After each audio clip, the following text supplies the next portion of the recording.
সরকারি চাকরিতে যোগদান করে যারা দুর্নীতি করেন তাদের বেশিরভাগের মাঝেই একটি জায়গায় খুব মিল পাওয়া যায়।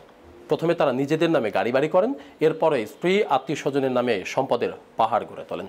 এক্ষেত্রে অবশ্য শ্বশুরবাড়ির দিককার আত্মীয় স্বজনরাই বেশি প্রাধান্য পায়। এ যেমন এনবিআর এর প্রথম সচিব মাহমুদ ফয়সালের কথাই ধরুন না।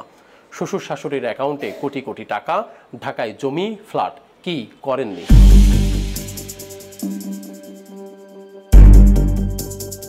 ছাগলকাণ্ডের মতিউর রহমানের পর এবার আলোচনায় জাতীয় রাজস্ব বোর্ডের আরেক কর্মকর্তা আবু মাহমুদ ফয়সাল। অনুসন্ধানে বেরিয়ে আসছে তার থলের বিড়ালও।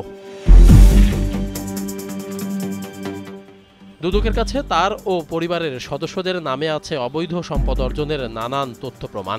আদালতের আদেশে জব্দ করা হচ্ছে ফয়সালের 16 কোটি টাকার সম্পদ। খোঁজ মিলেছে 700টির বেশি ব্যাংক অ্যাকাউন্টের। ক্ষমতার অপব্যবহার ও ঘুষ নিয়ে হাজার কোটি টাকা সম্পদ গড়েছেন ফয়সাল।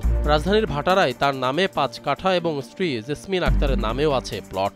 নারায়ণগঞ্জে আছে তাদের কোটি টাকার জমি। দুদকের আইনজীবী জানিয়েছেন, ফয়সালের আরও সম্পদ খুঁজতে কাজ করছে দুদকের তদন্ত দল।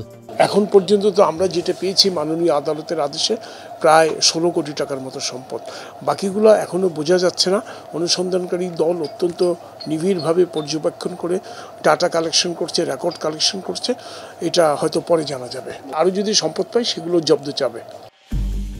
এখানেই শেষ নয়, শ্বশুর শাশুড়ির নামেও সম্পদের পাহাড় গড়েছেন ফয়সাল। তাদের নামে পাওয়া গেছে 18টি ব্যাংক হিসাব, যেগুলোতে প্রায় 19 কোটি টাকা জমা এবং পরে তার বড় অংশ উত্তোলনের তথ্যও পেয়েছে দুদক।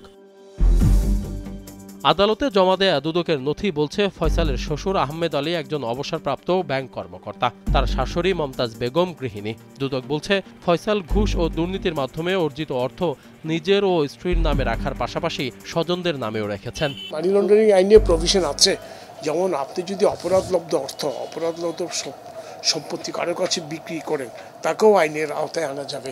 যেই থাক, আমার শ্বশুর শাশুড়ি আমার কাছে মেটেরিয়াল না। ওই অপরাধলব্ধ অর্থ যাদের কাছে গিয়েছে, যারা এটার বেনিফিশিয়ারি, সে শ্বশুর হোক, শাশুড়ি হোক, শালা হোক, সম্বন্ধী হোক, ভাই ভাতিজা, বন্ধু যেই হোক, তাদেরকেও আইনের আওতায় আনা হবে। ফয়সালের শ্বশুরের নামে রাজধানীর রমনায় গত বছরের অক্টোবরে একটি ফ্ল্যাট কেনা হয়, যার মূল্য দেখানো হয় 95,50,000 টাকা, বাস্তবে যার দাম 6 কোটিরও বেশি। এছাড়া শাশুড়ি মমতাজ বেগমের নামে 2022 সালে রাজধানীর খিলগাঁওয়ে 10 কাঠার একটি প্লট কেনেন ফয়সাল। শুধু শ্বশুর শাশুড়িই নয়, শ্যালক আফতাব আলী, খালা শাশুড়ি মাহমুদা হাসান, মামা শ্বশুর শেখ নাসির উদ্দিনের নামেও আছে ফয়সালের সম্পদ। এসব সম্পদ করদাতাদের ভয়ভীতি দেখিয়ে এবং বদলি বাণিজ্য ও ঘুষের টাকায় কেনা হয়েছে বলে খবর আছে দুদকের কাছে। কাজী আবু মাহমুদ ফয়সাল কর ক্যাডার হিসেবে 2005 সালে জাতীয় রাজস্ব বোর্ডের সহকারী কমিশনার পদে কাজ শুরু করেন। বর্তমানে তিনি লিগ্যাল অ্যান্ড ট্যাক্স বিভাগের প্রথম সচিব। আশিক মাহমুদ, যমুনা নিউজ, ঢাকা।